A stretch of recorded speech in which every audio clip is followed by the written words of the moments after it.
Carta 6. Mi querido orugario, me encanta saber que la edad y profesión de tu cliente hacen posible, pero en modo alguno seguro, que sea llamado al servicio militar. Nos conviene que esté en la máxima incertidumbre para que su mente se llene de visiones contradictorias del futuro, cada una de las cuales suscita esperanza o temor. No hay nada como el suspenso y la ansiedad para parapetear el alma de un humano contra el enemigo. Él quiere que los hombres se preocupen de lo que hacen. Nuestro trabajo consiste en tenerles pensando qué les pasará. Tu paciente habrá aceptado, por supuesto, la idea de que debe someterse con paciencia a la voluntad del enemigo.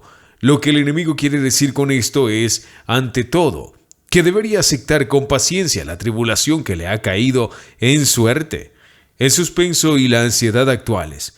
Es sobre esto por lo que debe decir, hágase tu voluntad. Y para la tarea cotidiana de soportar esto se le dará el pan cotidiano. Es asunto tuyo procurar que el paciente nunca piense en el temor presente como en su cruz, sino solo en las cosas de las que tiene miedo. Déjale considerarlas sus cruces. Déjale olvidar que, puesto que son incompatibles, no pueden sucederle todas ellas. Y déjale tratar de practicar la fortaleza y la paciencia ante ellas por anticipado, porque la verdadera resignación al mismo tiempo ante una docena de diferentes e hipotéticos destinos es casi imposible, y el enemigo no ayuda demasiado a aquellos que tratan de alcanzarla. La resignación ante el sufrimiento presente y real, incluso cuando ese sufrimiento consiste en tener miedo, es mucho más fácil y suele recibir la ayuda de esta acción directa. Aquí actúa una importante ley espiritual.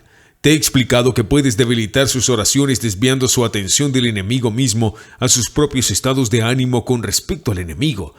Por otra parte, resulta más fácil dominar el miedo cuando la mente del paciente es desviada de la cosa temida al temor mismo, considerado como un estado actual e indeseable de su propia mente. Y cuando considere el miedo como la cruz que le ha sido asignada, pensará en él, inevitablemente, como en un estado de ánimo. Se puede, en consecuencia, formular la siguiente regla general. En todas las actividades del pensamiento que favorezcan nuestra causa, estimula al paciente a ser inconsciente de sí mismo y concentrarse en el objeto, pero en todas las actividades favorables al enemigo, haz que su mente se vuelva hacia sí mismo.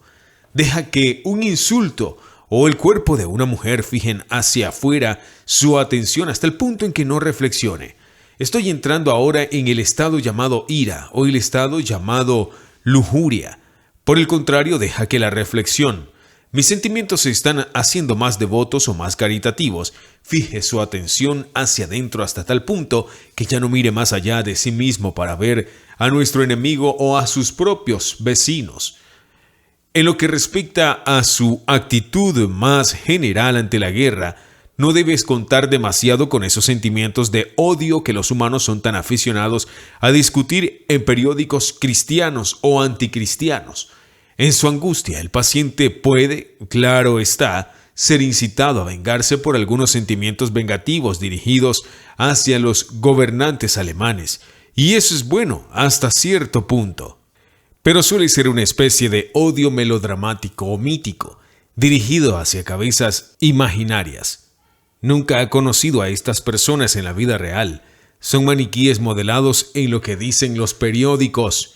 Los resultados de este odio fantasioso son a menudo muy decepcionantes, y de todos los humanos, los ingleses son, en este aspecto, los más deplorables mariquitas.